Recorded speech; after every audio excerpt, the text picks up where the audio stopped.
AIC के संग मौसम की मार अब नहीं करेगी तंग, नुकसान की होगी पूरी भरपाई। AIC किसान का हमरा है। Agriculture insurance company of India limited, संपन्न भारत की पहचान, बीमित फसल खुशहाल किसान। डिजिटल बैंकिंग का है जमाना, टाइम है बचाना। डिजिटल बैंकिंग है आसान, करो चाहे कोई भुगतान, एनी टाइम एनीवेयर, सेफ है, फास्ट है, हर पेमेंट उंगलियों पे सेट है। लेन देन के हैं ऑप्शंस कई, IMPS, NEFT, UPI भी। 24 घंटे करते ये काम, पेमेंट आसान और रहे आराम। RBI कहता है जानकार बनिए, सतर्क रहिए। नई सोच के सह प्रायोजक है agriculture insurance company of India limited, संपन्न भारत की पहचान, बीमित फसल खुशहाल किसान।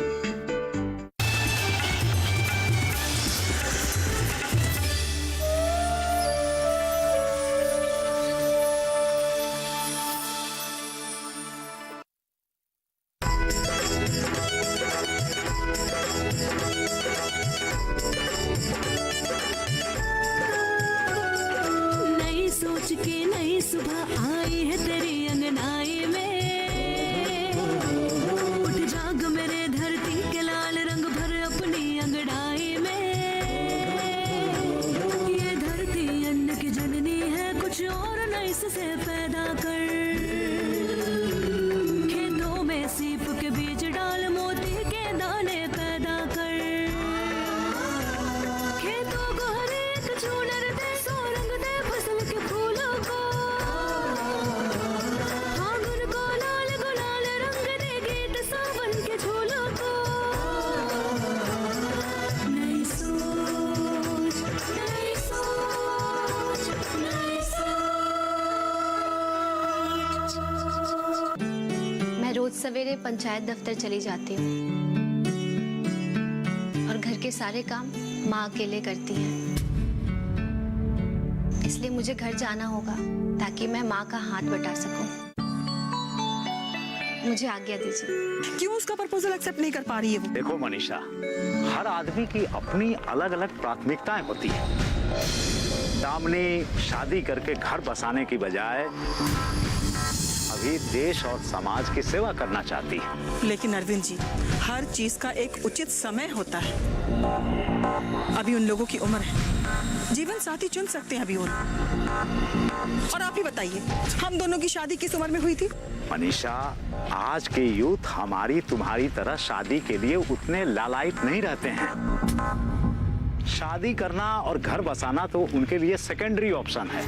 लेकिन अरविंद जी, अभी वो दोनों बच्चे हैं, उन्हें हमारी गाइडेंस की जरूरत है। आई थिंक हमें उसकी मदद करनी चाहिए। बिना मांगे सलाह नहीं देनी चाहिए मनीषा।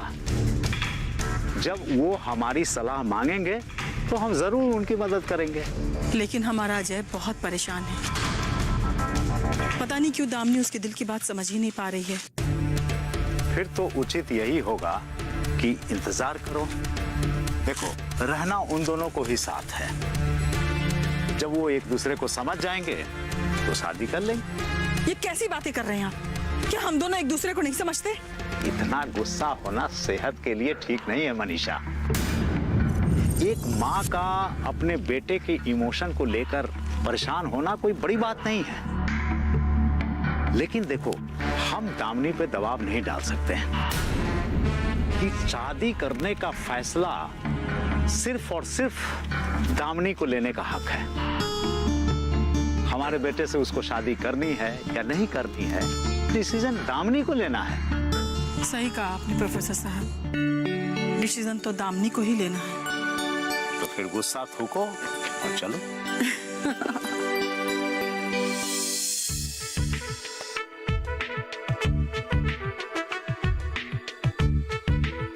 डिम्पी, अरे मेरी जान, मेरी लाडू, मेरा बच्चा, ये ले दूध पी ले। मम्मी, आपको कितनी बार बताना पड़ेगा कि अब मैं वो छोटी बच्ची नहीं रही हूँ, वो छोटी बालिका नहीं रही हूँ जो हर रोज सवेरे दूध पिए। अब मैं बड़ी हो गई हूँ, पूरे 20 साल की। डिम्पी देख, मैं तेरी माँ हूँ और मेरे लिए ना तू हमेशा बच्ची रहेगी। और हाँ, एक बात सुन, ये बात तूने मेरे को बोल दी है, बाहर किसी से मत बोलना। क्यों मम्मी, क्यों नहीं बोलना? आपने ही तो सिखाया है। सच का बोलबाला और झूठ का मुंह काला। सिखाया ना आपने? अरे हाँ, कहाँ था।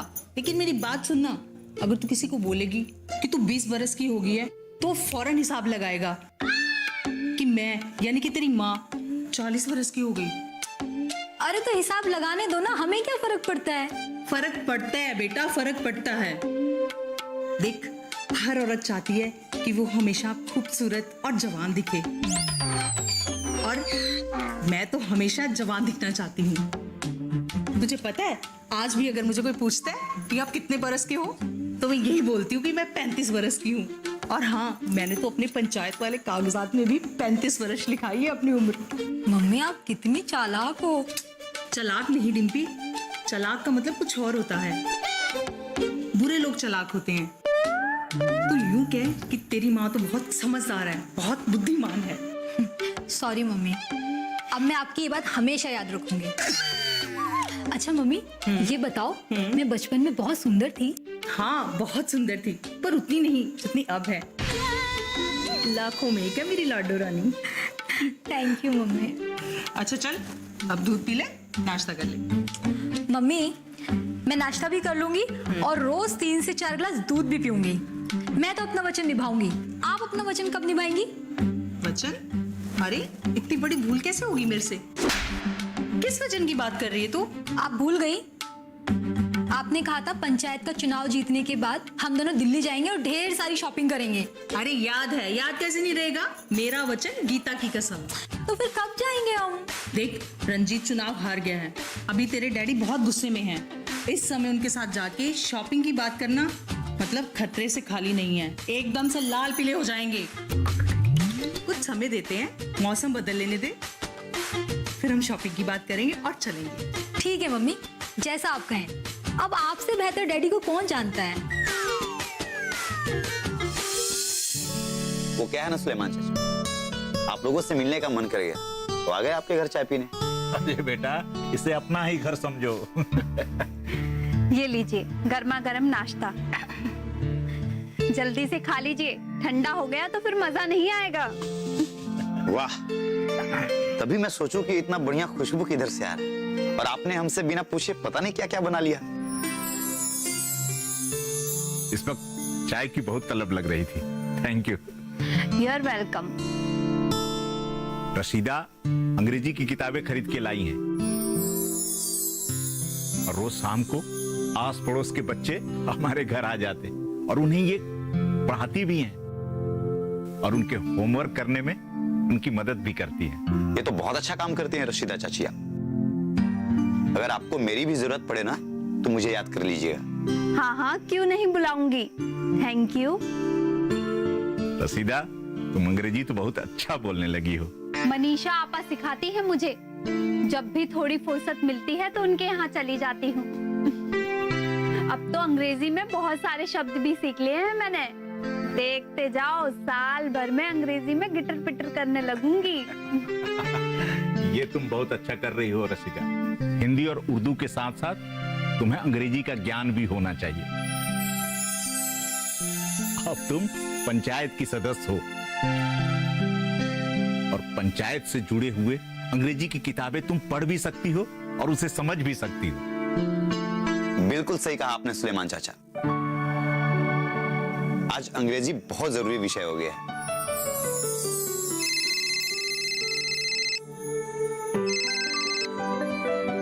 हेलो, ठीक है तुम वहीं रुको, मैं भी आता हूं। सुलेमान चाचा, एक अर्जेंट कॉल, मैं आप लोगों से फिर बाद में मिलता हूं।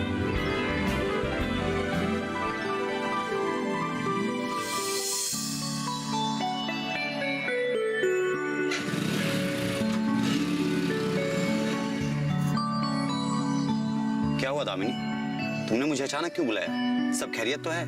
अजय, मैं अभी गांव के कुछ घरों से होकर आ रही हूँ। कुछ लोगों को बहुत तेज बुखार है, तो कुछ के पैर और पीठ में इतना तेज दर्द है कि ना उनसे चला जा रहा है और ना ही आराम किया जा रहा है। वो बस बिस्तर पे पड़े हुए हैं और सरकारी अस्पताल में भी बिल्कुल जगह नहीं है। लोग घरों में रहकर देसी इलाज कर रहे हैं, लेकिन उससे कोई फर्क नहीं पड़ रहा। किसी ने अफवाह उड़ा दी है ये काली देवी का प्रकोप है। ऐसी अफवाह उड़ाने वाले लोगों पर तो कानूनी तौर पर कार्रवाई होनी चाहिए। अब लोग बिना सोचे और समझे ताबीज और गंडों के पीछे भागेंगे। अजय, ये वायरल फीवर है। मैं मेडिकल स्टोर से दवाई लेकर आई हूँ। तुम प्लीज चलोगे मेरे साथ? दामिनी, तुम मुझे प्लीज क्यों कह रही हो? ऐसे कामों के लिए मैंने कभी तुम्हें मना किया है? आओ बैठो बाइक, चलते।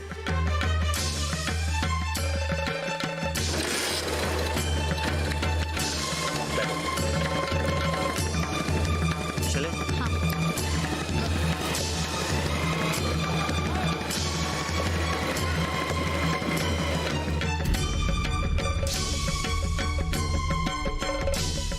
अजय मेरे साथ इतनी बेवफाई कर सकते हैं, ये तो मैंने कभी सपने में भी नहीं सोचा था।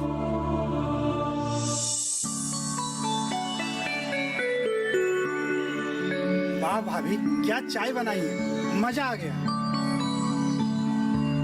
हाँ भाभी, चाय सच में बहुत अच्छी बनी है। माधव भैया, अपनी सरपंच दामिनी दीदी अभी तक आई नहीं। आप जरा फोन करके पूछ लीजिए और कितनी देर लगेगी। ममता बहन, मैंने दामिनी को फोन किया, वो बताई कि एक बीमार बच्चे को देखने गई, बस आ ही रही होगी। तुम थोड़ा धीरज रखो बहन। दामिनी बहन सामाजिक कार्यकर्ता हैं। वो गांव-गांव जाकर सबकी समस्याओं को दूर करती हैं। हमें यहाँ बुलाकर हमारे फायदे की ही बात करने वाली है वो। थोड़ी सी प्रतीक्षा करनी पड़े तो कर लो। अरे वो देखो, दामिनी बहन तो आ गई।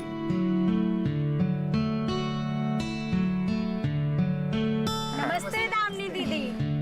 माफ कीजिएगा, आप सभी को मेरा बहुत इंतजार करना पड़ा, लेकिन मैं... अरे दामिनी, पहले बैठो ना। जी बैठिए, आप लोग भी बैठिए। कोई बात नहीं दामिनी बहन, हम समझ सकते हैं आप किसी गरीब परिवार की मदद के लिए गई होंगी। आपने बिल्कुल सही कहा भैया, इसी कारण मुझे देर हो गई। अब आप लोगों को जो भी हमसे या दामिनी बहन से प्रश्न पूछना है पूछ सकते हैं। कल मैं मसाले की दुकान पे मसाला खरीदने गई थी। देखिए, प्राचीन काल में मानव स्वास्थ्य के अनुकूल और वातावरण के अनुरूप खेती की जाती थी। इस खेती में उत्पादन की लागत कम होती है और बाजार में कीमत ज्यादा मिलता है।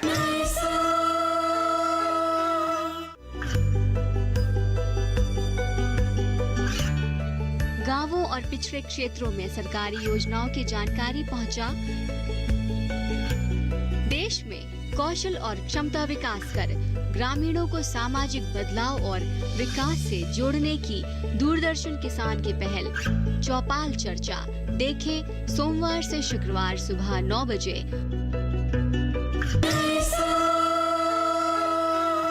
तो देखा कि वहाँ मसाले के बहुत सारे पैकेट रखे थे,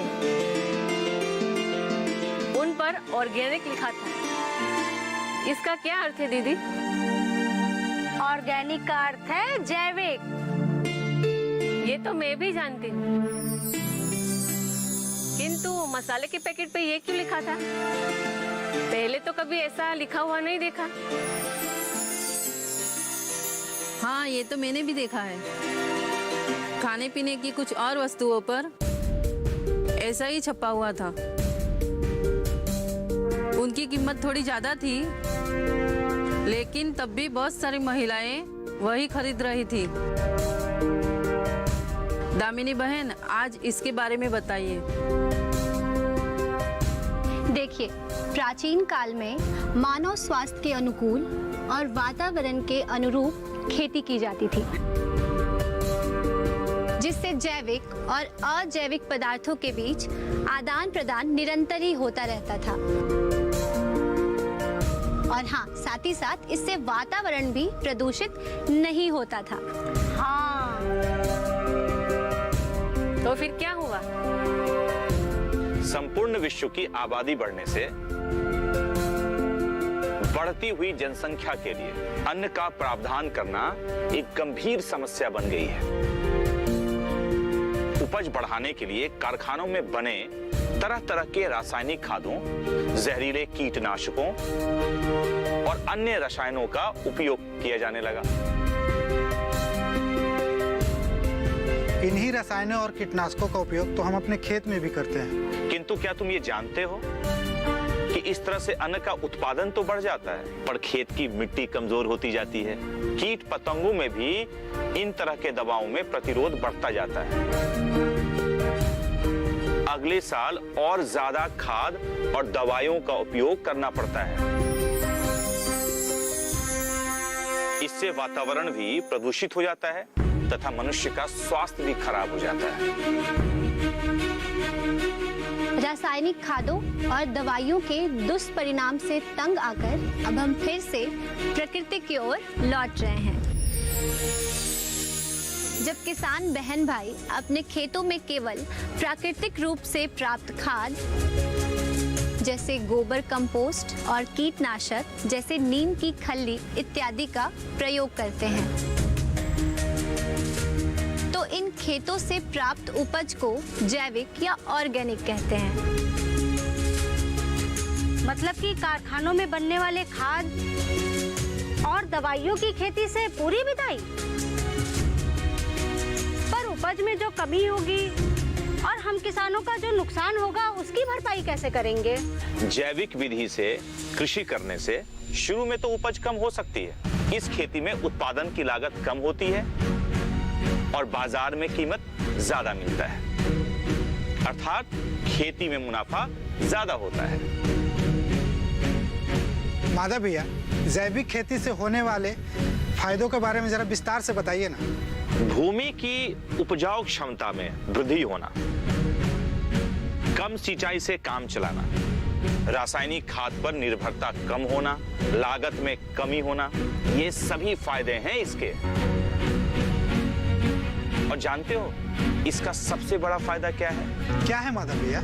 इसका सबसे बड़ा फायदा ये होता है, बाजार में जैविक उत्पादनों की मांग बढ़ने से किसान की आय में वृद्धि होना।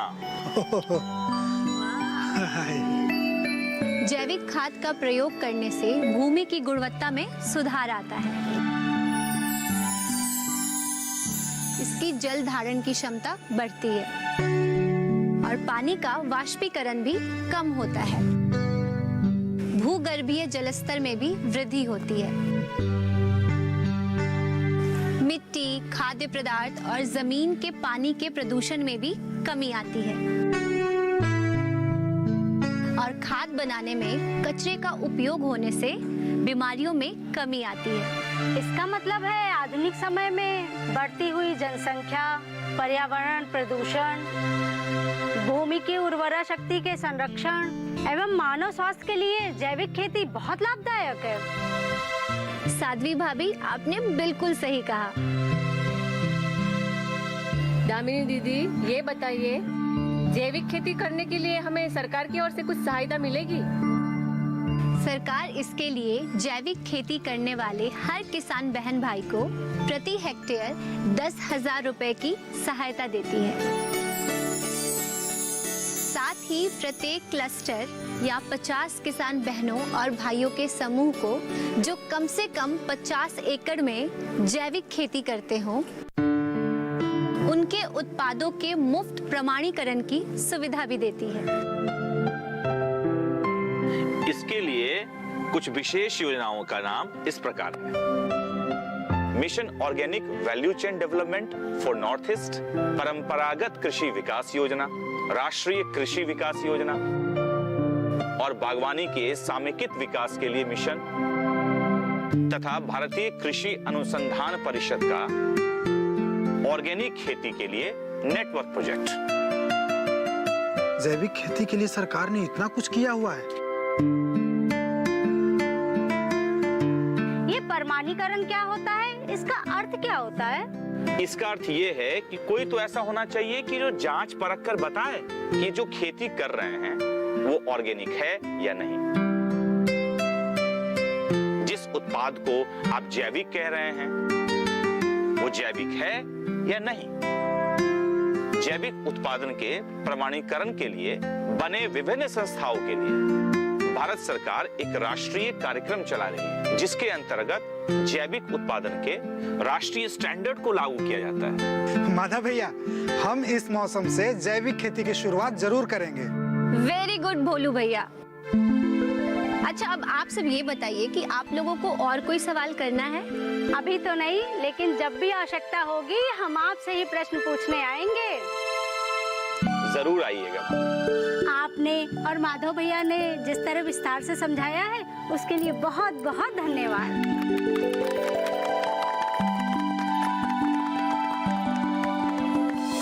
तब मैंने देखा कि अजय उस दामिनी को अपनी बाइक पर बिठाकर पूरे गांव की सैर करा रहा था। खबरदार अगर आज के बाद अजय का नाम मेरे सामने लिया तो। मम्मी, ये क्या कह रही हैं आप मेरी प्यारी मम्मी हो। हाँ,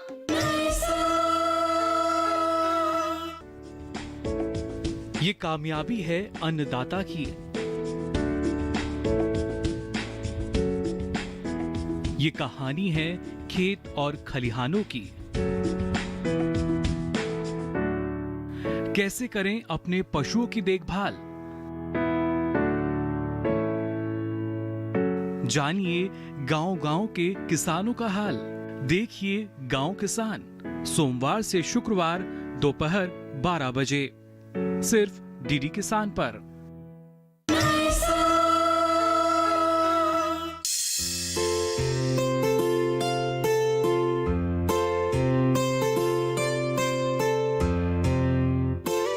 माय गॉड, कितना डरावना उपन्यास है। सुरंग में से गाड़ी निकलती है, तभी अचानक किसी की चीखने की आवाज आती है।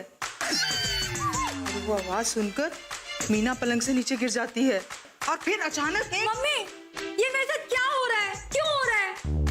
क्यों? क्या हुआ डिम्पी, क्या हुआ? इसने तेरे दिल को ठेस पहुंचाई? मम्मी, अब मैं ये अन्याय और सहन नहीं कर सकती। क्या हुआ मेरी लाडो रानी? मैंने एक उपन्यास में पढ़ा है, अन्याय सहने वाला और अन्याय करने वाला दोनों पापी होते हैं। अब तू बता, तेरे साथ किसने अन्याय किया? जब मैं अपनी गाड़ी से घर लौट रही थी तब मैंने देखा कि अजय उस दामिनी को अपनी बाइक पर बिठाकर पूरे गांव की सैर करा रहा था। बेटा, उसे जो करना है करने दो। अब अजय के साथ तेरा कोई संबंध नहीं रहा। ऐसा मत कहो मम्मी, मैंने अभी तक उम्मीद का दामन छोड़ा नहीं है। अपना रास्ता भूला हुआ मुसाफिर कभी न कभी लौट आएगा। भूला हुआ मुसाफिर कभी वापस नहीं आता डिम्पी, उसकी सिर्फ यादें रहती हैं। मम्मी, इतनी कठोर मत बनो, ये क्या बोल रही हो? चुप हो जा, एकदम चुप। खबरदार अगर आज के बाद अजय का नाम मेरे सामने लिया तो। मम्मी, ये क्या कह रही हैं आप मेरी प्यारी मम्मी हो। हाँ, ये मैं ही कह रही हूँ। बहुत हो गया अब तेरा नाटक। अभी तेरे डैडी से बात करती हूँ और तेरे हाथ पीले करने का बंदोबस्त करके आती हूँ।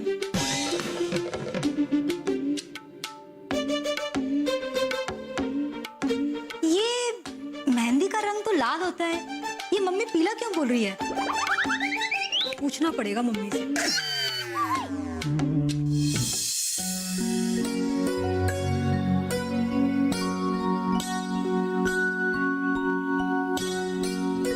सोनू,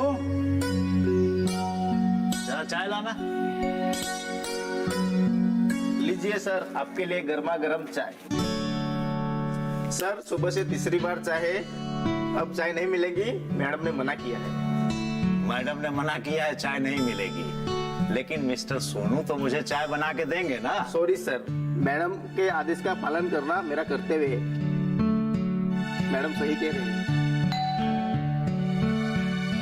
सोनू जी, जाइए दरवाजा खोलिए, देखिए कौन आया है। जी सर। जाइए।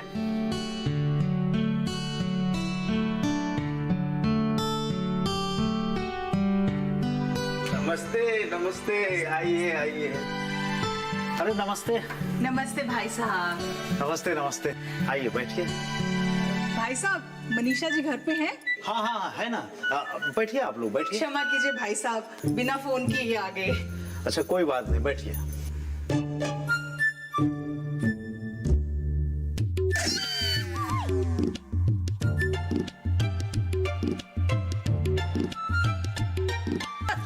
सादर प्रणाम ससुर जी।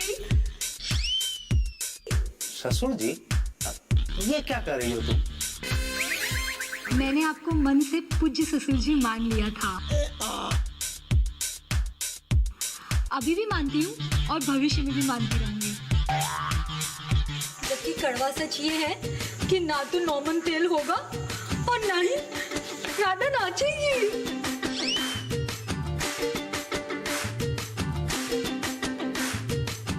अरे मनीषा जी नमस्कार। नमस्कार। अच्छा हुआ जो आप आ गई, मैं आप ही की प्रतीक्षा कर रही थी। आइए बैठिए ना।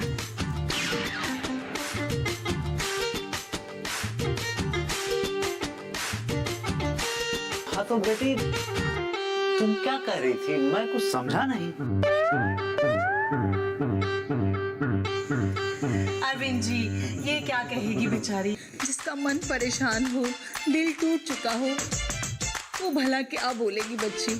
बता ना, तू खुद ही बता दे। अब भाई साहब से क्या छुपाना, बता दे। रहने दो मम्मी, अब क्या फायदा बताने का।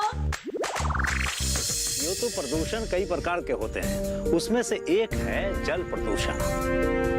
और जल प्रदूषण के कई कारण हैं, जैसे कि घरों से छोड़ा गया अपशिष्ट जल और सीवेज वाला जल, खेतों से बहता जल और खेतों का भूजल जहां रासायनिक उर्वरकों का अंधाधुंध प्रयोग किया गया हो। कि गंगा और दूसरी नदियां अपने उद्गम पर प्रदूषण मुक्त होती हैं। नई सोच के नई सुबह आई है तेरी अंगनाई में, उठ जाग मेरे धरती के लाल रंग भर अपनी अंगड़ाई में। ये धरती अन्न की जननी है, कुछ और नई से पैदा कर। नई सोच, नई सोच, नई सोच।